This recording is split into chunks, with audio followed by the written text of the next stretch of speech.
What if we told you that there exists a place where rivers flowed with wine, tables groaned under the weight of delicacies, and beautiful maidens catered to your every whim? Sounds like paradise, right? But what if this paradise was created to turn you into a ruthless instrument of murder? It was there, deep within the mists of time, in the fabled land of Persia, that the elite of history's most terrifying assassins were forged. The legendary assassins, and they were ruled by one man, the mysterious, terrifying old man of the mountain, whose name, Hassan-i Sabbah, became synonymous with terror. From his impregnable fortress of Alamut, he created not just a sect, but a state of fear and absolute obedience. But how did he achieve this? How did he transform young men into utterly devoted fanatics, ready to march to certain death at his mere word? Was it hashish-fueled stupors, as his enemies claimed, or the chilling trick of the talking head that would make your blood run cold? Or does the shocking truth hide behind something far more cunning, devilishly clever, and brutal? Who were they, really? Ghosts with daggers, whose very shadow terrified sultans and kings, masters of intrigue and disguise, capable of infiltrating anywhere, or victims of monstrous, inhuman manipulation? Prepare to uncover the real, soul-chilling story, the story of the old man of the mountain and his army of shadows, the story of the rise, fall, and astonishing legacy of the assassin order, whose influence is felt even today, the secret they hid for centuries. Revealed right now, deep within the mists of time in a mystical land known as Mulekt, lived a man shrouded in an aura of mystery and terror. He was called the Old Man of the Mountain, and his power over minds was truly absolute. Blood-curdling rumors circulated about his secret sanctuary, hidden from the eyes of mere mortals. Imagine a garden of unimaginable luxury, crafted in the very image of Muslim paradise itself. Flowing streams, fragrant flowers, tables groaning with unthinkable delicacies, and most importantly, beautiful maidens ready to fulfill any desire. But only the chosen few could enter, and then only through a very specific method. The old man would select young men in the prime of their youth, aged 12 to 20. They were given a potion that plunged them into the deepest sleep, and while unconscious, they were transported to this paradise garden. They spent an entire day there, basking in delights they couldn't even dream of. And by evening, another potion, another slumber, and they awoke somewhere entirely different. Was this merely cruel entertainment? But this was just the first step in his diabolical plan. The returning youths craved only one thing, to return to that paradise. They were willing to do anything, absolutely anything, just to taste that bliss again. Every night felt like torment, awaiting the promised day when the path to eternal pleasure would open to them again. And then the situation took an even more sinister turn. If the old man needed someone removed, a powerful ruler, an arrogant vizier, anyone who stood in his way, he chose one of these devoted, paradise-bound youths. He told them he was sending them straight to paradise, but for this, they needed to perform a sacred judgment upon the designated victim. This messenger of fate departed on his final mission without question, for he had been promised immediate return to paradise as soon as he completed his journey on this earth. And no one, do you hear me, nitrogen monoxide one, dared disobey. The desire to return to the promised paradise outweighed any fear, any pain. Was this just fanatical devotion, or something far, far darker? The world, however, learned of these events thanks to the account of a legendary Italian traveler. The great Marco Polo, in his book, The Description of the World, described these warriors as he saw them himself, or heard in rumors. The politico-religious formations of the Ismaili Nazaris, the very ones history would remember under the terrifying name of the Assassins. Fearless, incredibly skilled at their craft, fanatically devoted to their master, ready to depart for eternity without hesitation at his will. An order, a sect, an entire state built on radical faith that tolerated not the slightest dissent. Their shadow cast terror upon the powerful of the world. But the most crucial secrets remained hidden under the veil of night. Were they truly initially called hashishin? And is it true that they consumed certain substances before embarking on their missions? And most importantly, who was this old man of the mountain, this enigmatic leader, for whom hundreds, perhaps even thousands, sought their final path? The story of Hassan-i Sabbah was only just beginning, the birth of a fearsome power the entire world would soon know. In the 7th century CE, a new, incredible power erupted in the Middle East. We are speaking, of course, of Islam, the youngest of the great world religions, carrying such potential that it seemed nothing could stop it.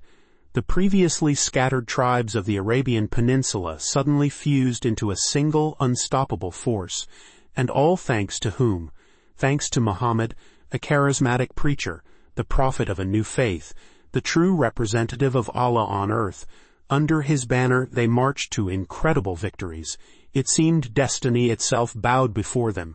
But then, the inevitable occurred. Muhammad was gone. And then what? The Islamic community, the Ummah, could not find agreement. The brightest and most influential minds could not agree on who would be their new spiritual leader. And in this tragic moment, a schism occurred. The famous, terrifying split into Sunnis and Shiites. From that moment on, these two currents forever remained irreconcilable. They are divided by a fundamental life-or-death question of Islam. The question of the right of succession. The Sunnis, who formed the majority, firmly believed the Islamic world should be ruled by an elected leader, an intelligent, capable caliph. But the Shiites, they stood their ground. They insisted that power could only be in the hands of Muhammad's direct descendants. And here's the horror. The Shiites found themselves in the minority. The very fact of being the minority pushed them into the shadows, towards a secretive way of life. They constantly lived in fear, for the ruling Sunni majority subjected them to ruthless persecution. Like hunted animals, they were forced to go underground. Shiite communities lived in isolation, cut off from the world, trembling in fear of being exposed. But this was just the beginning of their thorny path. In the 8th century of the Islamic calendar, something happened that forever split the world of believers. A branch separated from the mighty tree of the Shiites. Not just a new one, but incredibly radical, almost explosive. These were the Ismailis, people with shocking beliefs, who dared challenge centuries-old traditions. They believed in something special, something they called the imamate. For them, the succession of supreme spiritual and simultaneously temporal authority could only be passed down one way, directly from father to son. It was a kind of spiritual monarchy, where power and divine blessing passed down through blood from generation to generation. And naturally, all these chosen imams, according to Shiite tradition, were from the glorious lineage of Ali, the cousin of the Prophet Muhammad himself. There were, according to their beliefs, just 12 such imams, and this is where things got truly interesting and controversial. The Ismailis declared that their first true spiritual leader, their founder, was Ismail, and not just Ismail, but the eldest son of the 6th Imam himself, Ja'far al-Sadiq. This choice became the spark that ignited the flames of hatred. But this was just the tip of the iceberg. The rest of the Muslim world recoiled in shock. The Ismailis were instantly branded as infidels, horrifying apostates from the true faith. Their beliefs were considered blasphemy, and they themselves, lepers, and most astonishingly, even the Orthodox Shiites, from whom they had branched off, were unanimous in their contempt. No leniency, no understanding. And then total persecution began, cruel, ruthless, coming from all sides. Persecution rained down upon the Ismailis. It poured in from all sides, from everyone who considered themselves true guardians of Islam. They were exiled, they were hunted, they were targeted for annihilation.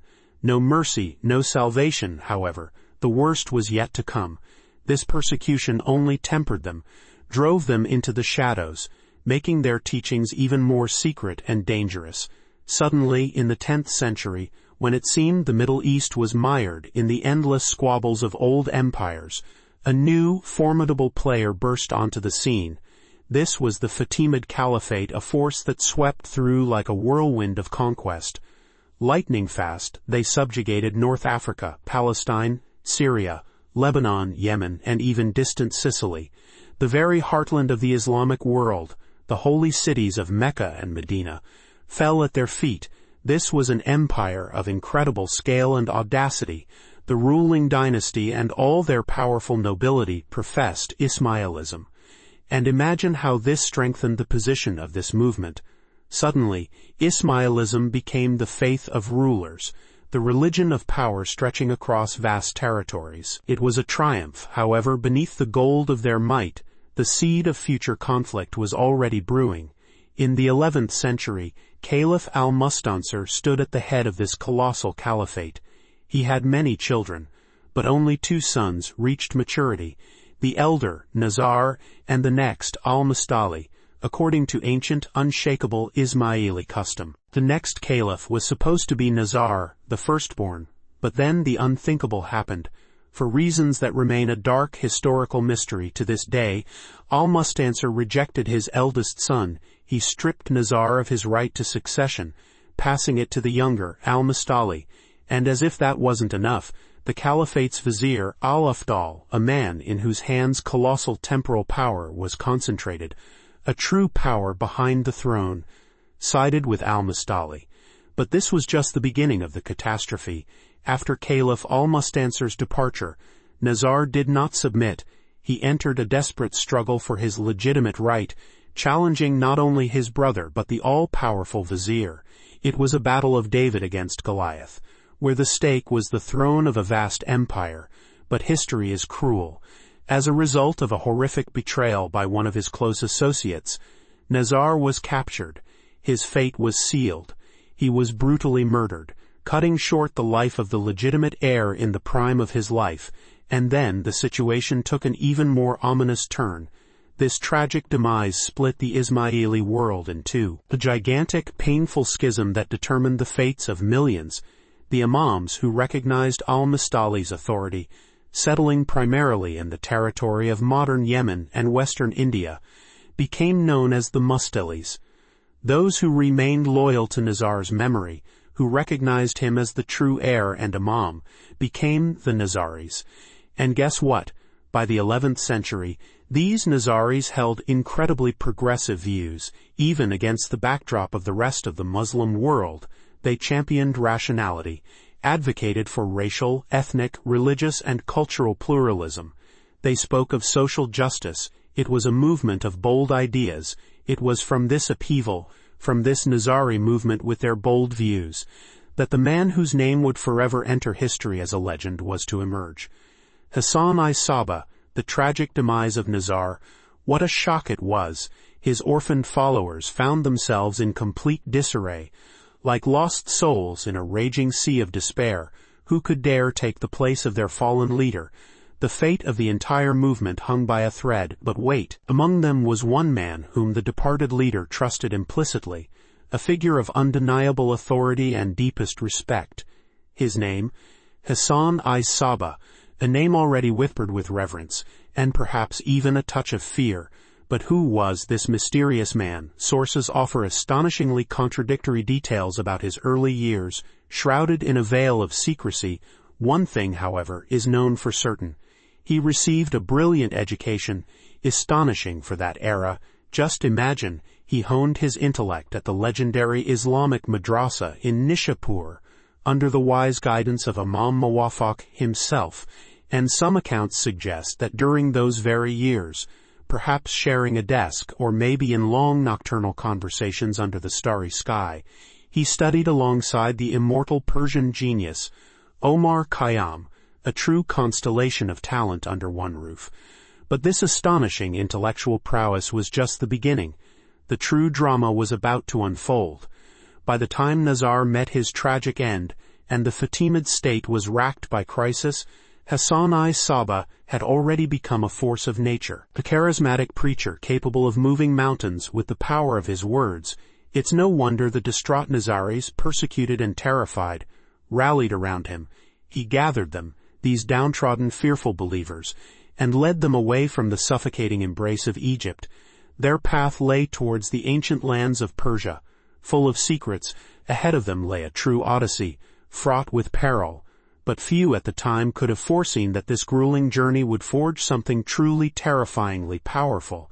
As they traversed the endless, unforgiving plains, stopping in legendary cities like the Gem of Aleppo and the intellectual heart of the Arab world, Baghdad. Hassan never ceased to preach. His voice became a beacon of hope and defiance, and behold the transformation. The broken, superstitious souls who had fled Egypt gradually vanished, replaced by a hardened core of true followers. They were cautious, of course. Survivors always are. But now they walked with a quiet, fierce pride, a dangerous pride. Finally, after years of wandering, preaching, and building his loyal flock, their journey reached its culmination in the glorious city of Isfahan. The year was historic. 1081, Hassan-i Sabbah had arrived, but arrival in Persia was just the first step on a road paved with intrigue, conquest, and unimaginable ambition. The true ascent to power was still ahead. They were persecuted, they were weary, but the flame of their cause burned brighter than 1,000 suns. Hassan-i Sabbah and his loyal followers pushed forward through the dust of foreign lands and the betrayal of former comrades, approaching the territories where, they believed, a new era was to begin. They met fierce resistance. The local ruler, a man named Nizam al-Mulk, whose ancestors had proudly resisted both Arab and Turkic domination for centuries, stood like a wall in their path. This man had no intention of tolerating the appearance of such a powerful ideological force in his domains. So what did the shrewd Hassan do in response to this threat? The blood of his brothers in faith was too precious to throw it away in a senseless slaughter. Instead of accepting battle, they, like shadows, evaded conflict with Nizam's forces, dissolving into the harsh, unwelcoming mountain ranges. It was a brilliant, ingenious maneuver, a cunning delay. Not a defeat, but it was just the first blow of fate on their incredibly thorny path. And behold, in the fateful year 1090 ***, led by their unyielding chief, the Nizari finally reached their cherished goal. Before them loomed the mountain fortress of Alamut. Not just a fortress, mind you, but a true eagle's nest, the birthplace of their future might, located not far from modern-day Tehran. Just feast your eyes on the astonishing figures. The citadel soared ***2000 meters, above sea level, and the stronghold itself another, ***163 meters, above the surrounding valley. Even back then, it was considered practically impregnable. Its unique location alone screamed security and complete isolation. Countless legends swirled around Alamut, enveloping the figure of Hassan-i Sabbah himself in a mystical aura. One of the most incredible claimed, he captured this mighty stronghold almost by the power of his word. Simply by persuasion alone convinced its defenders to lay down their arms and surrender. Unbelievable, isn't it? However, the most terrifying revelation of how it truly happened was yet to come. Behind the veil of this beautiful fairy tale, if you look the harsh, ugly truth in the face, the picture is entirely different. No magic, no miracle. The capture of the fortress was the result of painstaking, secret work. The groundwork for it was laid for years by the charismatic Ismaili preacher Hussein Qaini. This man was a true master of persuasion, penetrating directly into souls. He didn't just preach, he converted the defenders of Alamut to his faith. Many he turned to his confession, and thus effectively re-recruited them, making them his own people inside the enemy's stronghold. But that wasn't all. A second, no less crucial reason for the triumph lay in the complete, flagrant incompetence of the local Seljuk commandant. He made one absurd decision after another, created havoc, and ruled arbitrarily. He had so utterly discredited himself in the eyes of his own subordinates that by the time the Nizari arrived, his orders were simply ignored. He had become a nobody, an empty shell in his own fortress. And then the situation took an even more sinister turn for his former masters. Thus, thanks to a well-thought-out strategy, years of secret influence, and the complete decay of authority from within, Hassan-i Sabbah and his loyal followers found a new home, an impregnable one, isolated from the rest of the hostile Arab and Turkic world. Alamut became the heart of their movement, a formidable symbol of their growing, terrifying power. This was no mere fortress. It was the launchpad for a new bloody era that would forever change the world. After the capture of the legendary Alamut, Hassan-i Sabbah's authority soared sky high. He was no longer just a fervent preacher. Now, in the eyes of his followers, he had become a true prophet, a wise guide for whom many were ready to give their lives without hesitation. And he wasted no time. Soon, Hassan founded his own unique doctrine, the ***, which can be roughly translated as call to a new faith. And what a call it was! In the lands subject to his iron will, a harsh and ascetic way of life was immediately established. And this applied to everyone, without exception. His first shocking move was the ostentatious abolition of all Sharia laws in his territory, even during the holy Muslim month of Ramadan. The slightest deviation from the new rules threatened severe punishment the ultimate penalty. The strictest absolute ban was imposed on any display of luxury and excess. These restrictions extended to absolutely all spheres of life. But this was just the first blow against the established world. The essence of such radicalism was astonishingly simple. There was no longer any point in wealth, as it could neither be displayed nor used for personal gain. And this is where something utterly incredible happened. Hassan-i Sabbah completely abolished all forms of taxes, but instead of taxes, the population was now obliged to work, universal military construction for community defense, the building of essential civil infrastructure, digging vital water channels, building reliable granaries for grain. Such decisions certainly had several profound consequences. In the early stages of this Ismaili enclave's existence, social inequality was almost entirely eliminated. The standard of living for the lower classes and those close to the leader was barely different. Astonishing, isn't it?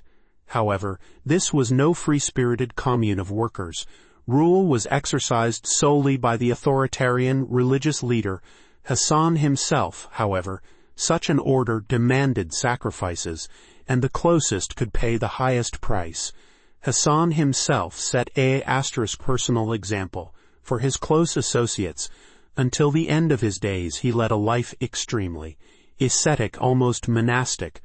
The rules of his community were elevated to the status of unbreakable dogmas and Ibn Sabbah's own decisions were consistent and, if necessary, ruthlessly cruel. Legends tell a chilling story. He personally, with his own hand took the life of one of his own sons. And do you know why? Merely on suspicion of him breaking the established rules. This was the price of absolute power and complete obedience. In this astonishing and terrifying state of Hassan-i Sabbah, he locked himself away in his mountain eagle's nest, in the unyielding Alamut. But don't think that Hassan-i Sabbah simply sat behind strong walls. Oh no, his influence spread throughout the Middle East, like a deadly poison, penetrating into the most remote corners through loyal followers and preachers. These people, driven by fanatical devotion, carried out not only the spiritual directives of their master.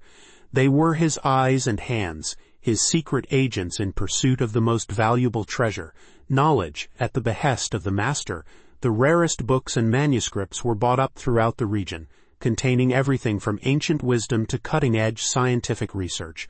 Nothing escaped the gaze of this ruthless network. But simply collecting books was not enough for Hassan's genius. He needed living vessels of knowledge. To Alamut were invited and sometimes forcibly brought the best minds of their time, engineers, builders, doctors, alchemists. They all found themselves prisoners or guests of this mysterious mountain abode. Their task was simple: to serve the cause of the Nazari, using their talents, and the result was astonishing. With the help of these forcibly recruited or voluntarily arriving geniuses, the Nazari created a system of fortifications unparalleled in the world. Defense concepts developed under Hassan's guidance were centuries ahead of their time, making Alamut a practically impregnable marvel of engineering. But this was just the beginning of his grand and sinister plan. While Hassan consolidated his power and knowledge, a mysterious and derogatory name began appearing in Persian sources for his followers, hashish-induced. Many still mistakenly link this name to hashish, allegedly used by the Nizari. What a monstrous, blatant lie! The true meaning of this word is far more shocking. Hashish-i meant derogatory rabble. Lower classes. It was slander. An attempt by Hassan's enemies to brand his followers as mindless rabble, dirty plebeians, devoid of nobility and intellect. A cunning label, intended to undermine the master's authority and repel potential supporters. But how the world was deceived. This vile nickname, thrown by enemies in an attempt to humiliate, ultimately became their curse. It was precisely from this Persian word, distorted and reinterpreted during the Crusades, that the very name, striking terror, known to every European, was born. Assassin, irony of fate, or Hassan's wicked genius, who turned an insult into a brand of fear. However, even this famous name didn't reveal the full depth of the mystery and terror associated with the mountain lords. Hassan-i Sabbah, this enigmatic architect of a new faith, continued to weave his web. His doctrine spread, gaining strength among the Ismaili Nizari, who, incidentally, sacredly honored the legacy of the 12 holy imams. These spiritual leaders, according to Shia beliefs, guided the community after the Prophet's departure. But among them was one, the 12th, whose fate was shrouded in mystery. According to tradition, he simply vanished into thin air when he was just 12 years old, and generations of followers lived in hope that in the darkest times he would return to the world as the Messiah, as the Mahdi, the Savior who would restore justice. And here, Hassan-i Sabbah makes a move that takes your breath away. In an incredibly audacious declaration, he announces himself to be that very hidden imam. Just imagine, this man, living here and now, declares that he is the long-awaited Savior himself. His significance in the eyes of devoted followers skyrockets to unseen, dizzying heights. What a staggering claim! But this was only the first blow. Meanwhile, a massive shadow began to gather on the horizon. The Seljuks, a powerful empire, stretching from the Middle East to Anatolia, Persia, and beyond, all the way to Central Asia. Until recently, their rulers were consumed by internal squabbles, power struggles, and bloody intrigues within their own colossal state. They simply didn't have time for some obscure sectarians somewhere in the backwaters. But the situation was changing. The Seljuks grew tired of having some extremist Shia sect daring to be active in their own backyard, on their lands. Their wrath turned upon Hassan's followers. The colossal sultanate, forged by the Oghuz Turkic people, had reached its zenith right at the end of the 11th century, under the rule of the great Malik Shah I, and now this colossus, this titan, decided to unleash its might upon Hassan's nascent movement. However, the most terrifying part was yet to come. The fortress of Alamut, Hassan-i Sabbah's future impregnable bastion, was at that time under the firm control of a Seljuk commander, a symbol of their power in a strategically vital region. And no one at the time could have possibly imagined what fate awaited this stronghold, and what sinister flame would be fanned from this spark of conflict. The battle for dominance had begun. The Seljuk Empire, a grandiose name behind which, as it turned out, lurked a giant with feet of clay. Their rapid conquests had left behind not centralized power, but a patchwork quilt full of holes and weak spots, and it was precisely into one of these gaping voids that Hassan-i Sabbah stepped, ready to defy everyone and everything. His first opponent was not the mighty Sultan, but merely a local petty emir from Alamut named Urintash. This provincial ruler, apparently, had no idea who he was dealing with. After the audacious Hashish-i kicked out the Seljuk commandant and seized Alamut, Urintash was enraged. He gathered a substantial army, burning with the desire to wipe this audacious handful from the face of the earth. But Alamut, nature itself, had made this fortress virtually impregnable. Its rocky slopes, its dizzying height, it was a true eagle. And so, despite Hassan's small garrison and the most grueling siege, Emir Urintash's forces were forced to retreat, humiliated and empty-handed. The first clash belonged to the Lion of Alamut, however. This was merely the first blow in the coming storm.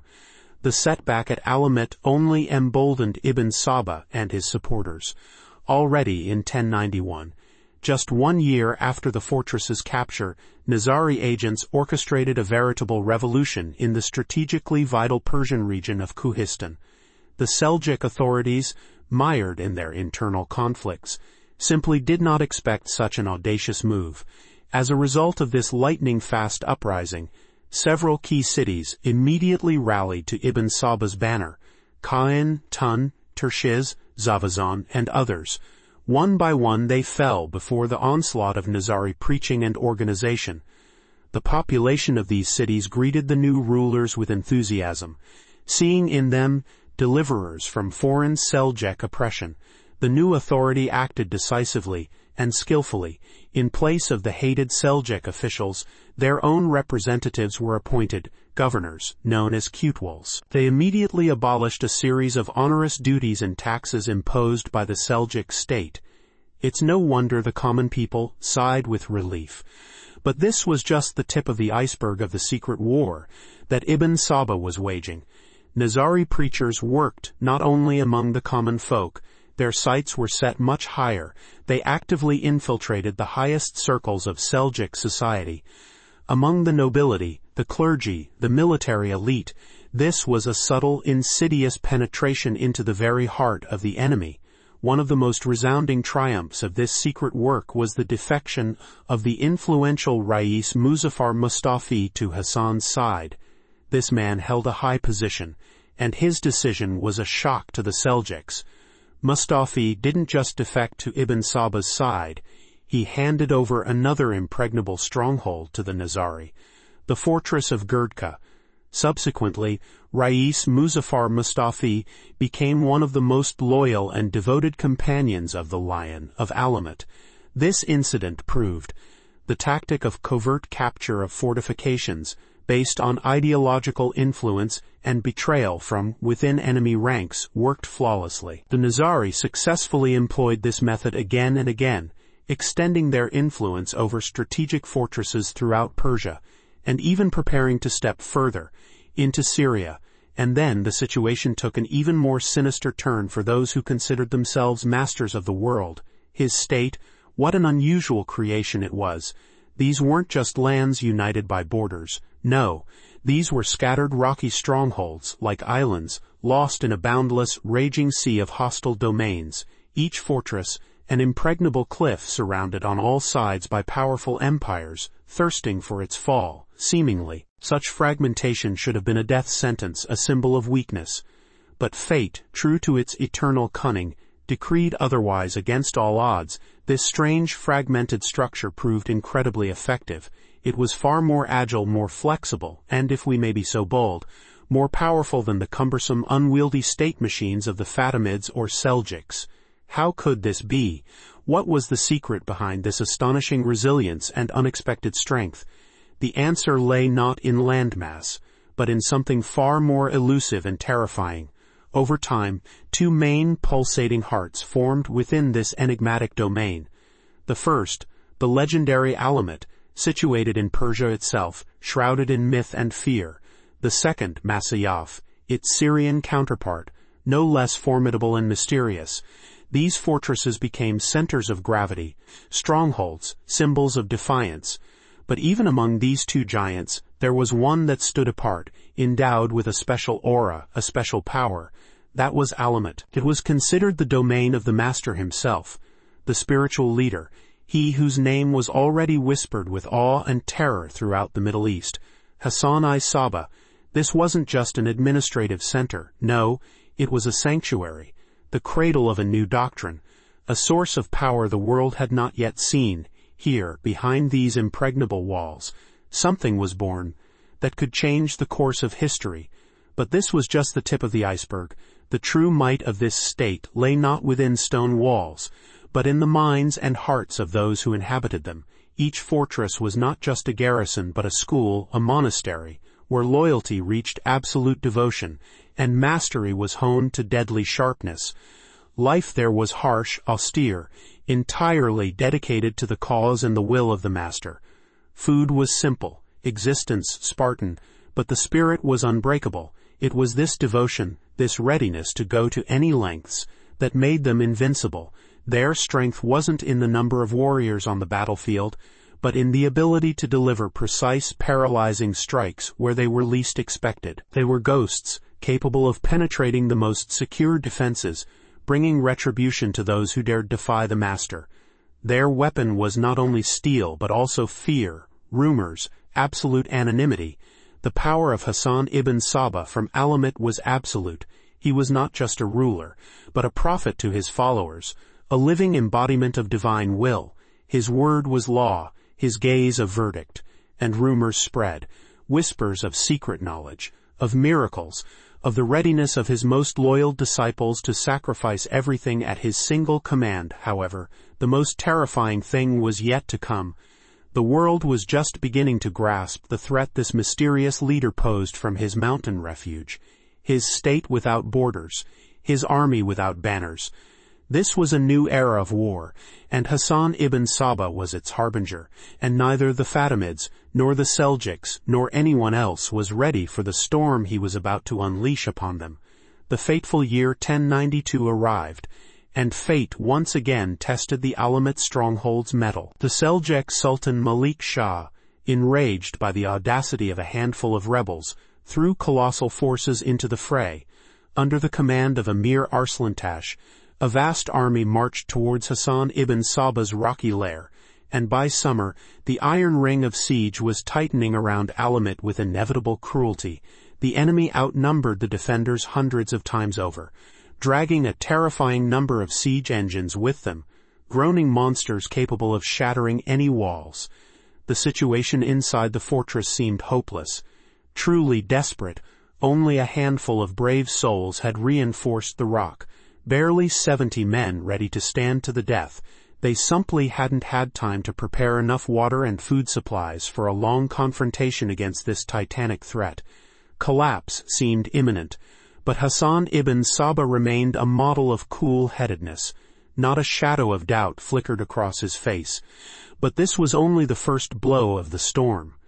The situation, seemingly without escape, demanded unconventional solutions. The unwavering leader understood there would be no mercy. He sent messengers to his loyal supporters in Qazvin, calling for immediate, desperate aid, and loyalty proved stronger than steel. Hassan's comrades, without a second's hesitation, gathered a detachment, 300 hand-picked fighters whose hearts burned with devotion. Under the cloak of night, bypassing patrols and threading among the rocks, this squad of ghosts crept towards the vast Seljuk camp. The strike was sudden, lightning-fast, crushing. 300 avengers burst into the rear of the enemy army, confident in its safety, sowing panic and confusion. Unprepared for the attack, the Seljuks wavered, and then turned into a panicked rout, abandoning all their formidable equipment. However, the most astonishing news was yet to come. A messenger of change was already racing along the roads, carrying tidings that turned everything upside down. The audacity of Alamut's inhabitants was generously rewarded by fate. The siege was heroically lifted, the enemy driven back in humiliating disgrace, and by the end of that same year, 1092, the empire suffered another far more significant tragedy. The great Sultan Malik Shah, the terror of the disobedient, passed away, but even this tragedy paled before what followed. With the departure of the strong ruler, the Seljuk Empire once again plunged into an abyss of endless internal strife. A fratricidal squabble for the throne began, weakening the colossal state from within. And while the Seljuk princes tore at each other in bloody clashes, the state of Hassan ibn Sabbah, born on an impregnable rock, grew stronger with each passing day. His influence expanded, his fame grew, asserting a new, formidable force on the political map of the East. Mountain fortresses like dragon's teeth sunk into the slopes. Hassan ibn Sabbah, this mysterious sage, this formidable leader, methodically expanded the domains of his loyal followers. Step by step, rock by rock, they carved out tiny islands of freedom in an ocean of enmity. But could they truly challenge the mighty Seljuk Empire? It was a true colossus on feet of clay, yes, but its power crushed everything in its path. What could the mountain elder oppose them with? Leading just his handful of devoted followers, a direct confrontation would have meant inevitable doom. Hassan, possessing incredible strategic genius, saw this clearer than anyone. He understood. A completely different tactic was needed, not frontal assaults and sieges, but something far more subtle, far more fatal, a path that would strike terror into the hearts of enemies, paralyzing their will to resist. But this was only the tip of the iceberg of his designs. The strategy of intimidation was not born out of thin air. It was forged in the furnace of cruel reality, for the preachers of his doctrine, scattered throughout the Islamic world, risked everything to spread the word. And one day this risk turned into an unimaginable tragedy. In the fateful year 1092, a true nightmare occurred in the city of Sabbah. The leader of the local Ismailis, devoted to Hassan's cause, was seized on the order of the Seljuk vizier. What followed? Not just a swift execution. Oh no, he was subjected to an especially slow, agonizing death. Every moment of his passing was filled with unimaginable suffering. However, the most terrifying thing was yet to come. After this horrifying execution, his lifeless body was demonstratively dragged through the city streets. Imagine this grotesque, shocking parade of barbarity. And then, as a final monstrous mockery, his body was hung up in the main bazaar square, in plain sight, as a warning, instilling primal terror in anyone who dared to think otherwise. Could the Seljuks have known what an avalanche of wrath they had unleashed? The news of this inhuman cruelty struck Alamut like lightning. The indignation and fury of the Nazaris knew no bounds. This public execution, this mockery of the body of a faithful brother, this was a personal challenge to each of them. People in fury flocked to the home of their spiritual leader, demanding an answer, demanding vengeance, and then the situation took an even more sinister turn. Hassan-i Sabbah did not cower. According to legend, he climbed onto the roof of his dwelling, to the highest point, so his voice could be heard by all who had gathered, and his words rang out like a verdict, like a divine revelation. He spoke, and the echo carried his terrible words. The killing of this shaitan will precede the bliss of paradise. Incredible. The mountain elder had not yet descended, when a young man burst forth from the crowd, burning with righteous anger, eyes full of determination. His name was Butohir Arani. He fell to his knees before his master, and immediately, without a shadow of a doubt, expressed readiness to carry out this terrible yet righteous verdict. This was the moment of the birth of a new era, the era of fear, the era of the assassins, and so, a small squad of loyal warriors, those who would later be called Fedayeen, received the secret blessing of their great leader. They dissolved into the shadows, split into tiny, elusive groups, and began their sinister movement towards the very heart of the Seljuk Empire, its brilliant capital. No one suspected the horror carried by this silent march. Early morning on October 10, 1092, when the city was still asleep, a certain Butohir Arani, whose name would go down in history as the name of a ghost, somehow impossibly slipped onto the grounds of the mighty vizier's palace. He was invisible, unheard, his heart merely pounding with anticipation. Hiding among the greenery of the winter garden, Arani waited patiently. In his hands was not just a knife. This was an instrument of fate, a huge, deadly blade, carefully smeared with poison to leave the victim not a single chance. Hours dragged on, but the hunter was ready to wait an eternity for his master. Closer to noon, a man appeared on the path, as if stepped from the pages of a tale of Eastern grandeur. His attire was incredibly rich, and a whole crowd of bodyguards and servants bustled around him. Arani had never seen the vizier himself, but he knew it was him. Who else could move with such pomp behind these high, seemingly utterly impenetrable walls? But this was just the beginning of the nightmare that was about to descend upon the world. The bodyguards, relaxed by the apparent safety of the palace, perceived their duty as a routine daily chore. They lost vigilance, and this became their fatal mistake. Arani, like lightning from nowhere, leapt from his hiding place. Seizing the single right moment, he lunged at his target and delivered no less than 3 blows with the poisoned blade. The guard reacted too late. By the time they pounced on the attacker, the vizier was already convulsing in his final terrible throes. However, the most terrifying thing was yet to come for those guarding the palace. The guards literally tore Arami apart on the spot, but his tragic demise was merely a signal, a symbolic blood-chilling signal to storm. Other Fedayeen, waiting outside, surrounded the vizier's palace. Soon, tongues of flame rose above its luxurious walls. They set fire to the dwelling of the one who held the threads of power. The tragic demise of the supreme vizier of the Seljuk state, a man named Nizam al-Mulk, created such incredible resonance throughout the Islamic world that it shook the very foundations of the mighty empire. This single daring blow inadvertently pushed Ibn Sabbah to one of his most brilliant, albeit terrifyingly simple, conclusions. But this shock gave birth to something even grander. A new strategy of power. The master understood.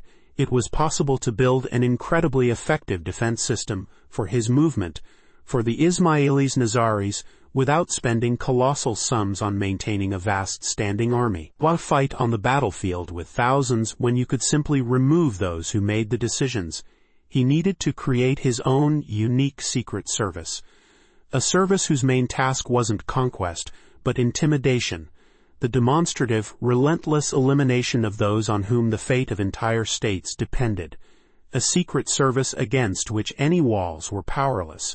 Any number of soldiers, any loyal bodyguards, an instrument capable of striking any target wherever it was located, however protected. Yes, his preachers were already sowing their seeds throughout the Islamic world, but this was a mere prelude. Hassan ibn Sabbah needed not just information, but true knowledge, access to the most intimate secrets of the powerful of this world. He was ignited by this idea with his characteristic furious passion, with that very fanaticism that drove him in everything.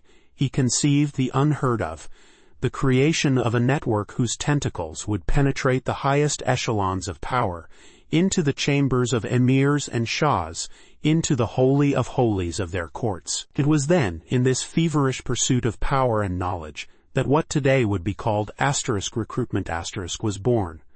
Not just persuasion, but total rebirth, dedication. The Ismailis looked upon their imam leader Hassan as a deity. His word was inviolable, his will, a reflection of the highest mind. Imagine this.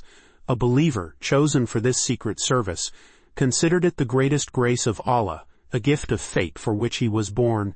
These agents, driven not by fear or gold, but by pure immense devotion, were ready for anything. For them, worldly temptations and even the very thought of pain or death paled before the sanctity of their mission. They were Hassan's eyes and ears, invisible shadows, penetrating everywhere. Thanks to this unthinkable devotion, Hassan ibn Sabbah knew everything. The plans of enemies, secret negotiations, the dirtiest secrets of the rulers of Shiraz, Bukhara, Balkh, Isfahan, Cairo, and even distant Samarkand. Nothing escaped his gaze, but this was just the beginning. The scale of his designs was far more terrifying, far more grandiose. Information flowed to him in an unending stream. Reports, rumors, intercepted messages, overheard conversations in palace baths and at secret meetings. Hassan processed this ocean of information with a cold, calculating mind. He saw the weaknesses of his opponents, their fears, their vices. He understood when and where to strike. This network was his shield and his sword, an invisible weapon more powerful than any army. Every agent was a cog in this colossal machine of espionage. But what a cog! Adoring, fanatical followers, ready for any hardship. They were trained to be inconspicuous, taught to gain trust, their minds completely subservient to the will of the teacher from Alamut. This wasn't just gathering intelligence.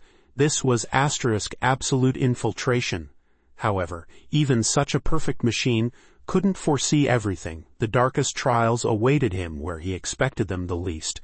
But how then to build an empire when you have only a handful of loyal followers? Hassan ibn Sabbah knew the answer. An army was needed, not a simple one, but invisible, ruthless, an army of shadows for whom their own life held no meaning, and leaving it was just a step towards a higher goal, and he created it, this nightmarish machine, in the impregnable fortress of Alamut, turning it into the core of his power. This wasn't just a refuge, oh no, By the mid-1090s, Alamut had become a legendary academy, the finest in the world for training the most dangerous agents of their time. The system was surprisingly simple, but the results, they were truly shocking, even unthinkable for that era. Ibn Sabbah made the process of joining the order hellishly difficult. Just imagine, out of 200 hopefuls, young souls consumed by the desire to change the world or find their place in it, only a paltry 5 to 10 people reached the final selection stage. This was the cruelest filter, weeding out the weak, the indecisive, those who doubted for even a moment. Before crossing the threshold of the inner sanctuary, every candidate had an iron rule hammered into their head. After initiation, there is no turning back, never. But this was only the first blow. Ibn Sabbah began selection long before candidates got inside the castle. Young youths, consumed by the dream of joining, were kept before the closed gates, days on end, weeks, under the scorching sun or icy rain. Starving, they sat on the cold stone, surviving on scraps. Just waited for an invitation that might not come at all. And only the most persistent, whose will seemed unbreakable, were invited into the inner courtyard. But the relief was false. Oh, what a tragic illusion! There, a new ordeal awaited them, far more humiliating and cruel. Adepts of the order who had already passed through the first circles of hell appeared before them. They mocked, they insulted, they even beat the unfortunates, all in the name of testing. How strong was their desire? How much were they willing to endure for the order? At any moment they could have gotten up and left. The easy path always remained open, but those who chose it lost their chance forever. But that was just the tip of the iceberg. Only those who survived these inhuman trials in the courtyard were allowed into the very house of the great master, and then the situation took an even more sinister turn. Something completely different. The exhausted, beaten, hungry youths were fed, washed, clothed in warm, good-quality garments. They began to lift the veil of secrecy, the gateway to a different life, utterly unlike the one they had known. The combat groups, the Fedaya themselves, were, of course, chosen for their physical strength, resilience, and crucially youth. But preference was given to orphans. Why? The answer is simple and terrifying.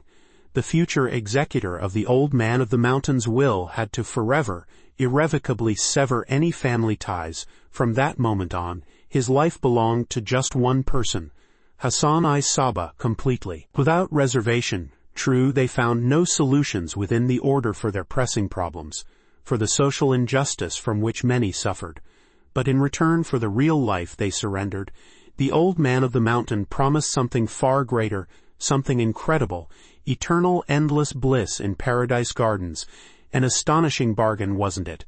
And many believed, and they went to any lengths for this phantom yet so alluring reward. And what happened to their minds afterwards? That's a separate, chilling story. And then something truly incredible happened. Hassan-i Sabbah, that genius strategist and unparalleled manipulator, unleashed his most terrible, most cunning method upon the world. He didn't just recruit warriors, he created fanatics, ready for anything, absolutely anything, for a phantom hope. His impregnable fortress, Alamut, was declared not just a stronghold, but the first step, a direct portal to the promised paradise.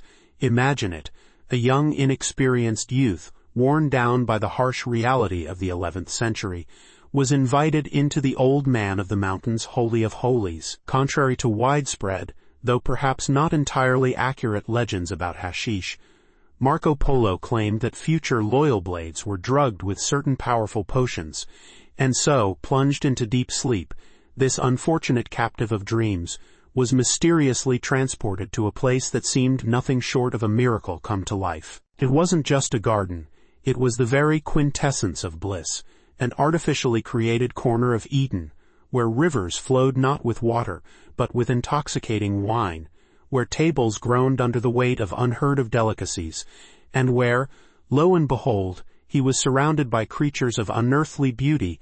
Lovely maidens, the embodiment of all youthful dreams, showered him with caresses and gentle words.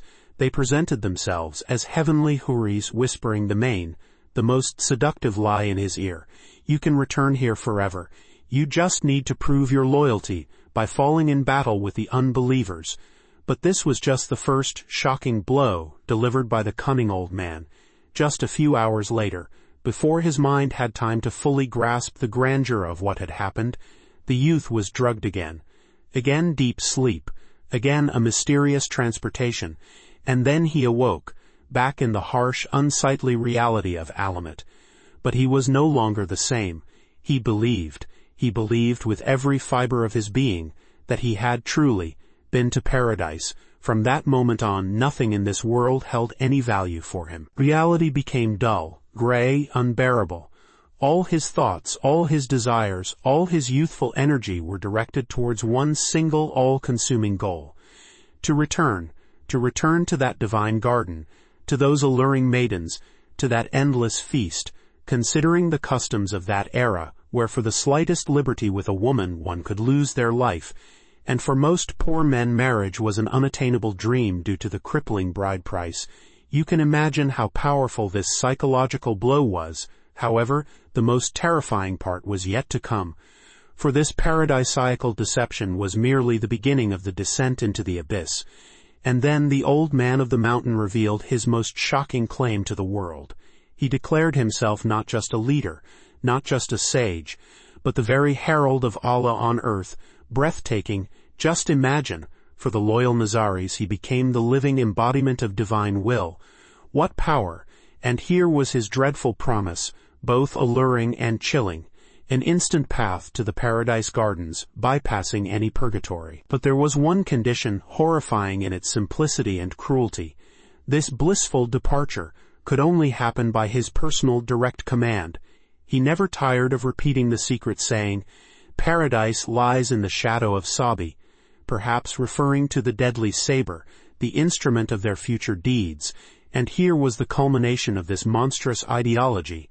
The Nazaris didn't just not fear departing, they passionately, frantically desired it, linking their last breath to the long-awaited, promised paradise. But that was just the tip of the iceberg of this chilling ideology, for from this horrific conviction flowed the incredible, truly superhuman readiness of the adepts. Imagine warriors for whom departing is not defeat, but the highest reward. What army could withstand such fanaticism? Their training was ruthless, their loyalty absolute. They knew no fear, for every sortie could become that coveted ticket to paradise. This made them elusive, deadly shadows, able to penetrate anywhere and strike where they were least expected. And then the situation took an even more sinister turn. For the old man of the mountain didn't just create an army of fanatics. He began to cynically use them for his own ambitions and goals.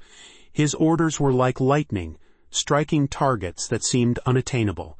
The most powerful viziers, fearsome generals, even sultans, no one could feel safe anymore. This wasn't just a war on the battlefield. It was a war of shadows, a war of terror, where every whisper of the Nazaris made hearts tremble with fear. Every tragedy that occurred by the will of Hassan-i Sabbah only strengthened his power, and the aura of invincibility in the eyes of both his followers and his enemies. His shadow extended far beyond Alamut, instilling paralyzing terror throughout the surrounding region. Hassan-i Sabbah, what a name! It echoes through the centuries, inspiring and terrifying. It's no wonder that his very example spawned a swarm of secret societies, from the turbulent East to the mysterious West. European orders, as if enchanted, absorbed his harsh discipline, his rank system, his mysterious signs and symbols. For Hassan was not just a leader, he was a genius of manipulation, a master whose techniques were centuries ahead of his time. And one of his most stunning, most shocking methods was that very gruesome trick that chilled the blood in the veins. Imagine the gloomy hall of the Alamut fortress, where a huge copper platter is placed over a pit hidden in the floor. And behold, on this platter, oh the horror, rests a severed head. Thanks to monstrously skillful makeup, it seemed as if it had truly been detached from a body. Young adepts, barely having embarked on the path of the assassins, were invited into this hall. What went through their inexperienced minds when they saw this chilling spectacle? A mixture of fear, awe, and complete bewilderment gripped them. And then, from the shadows he appeared, the old man of the mountain himself, Hassan-i Sabbah, he began his mysterious rituals, performing magical gestures over the seemingly dead head, chanting incantations in an incomprehensible, otherworldly language. The air thickened, every sound, with mystic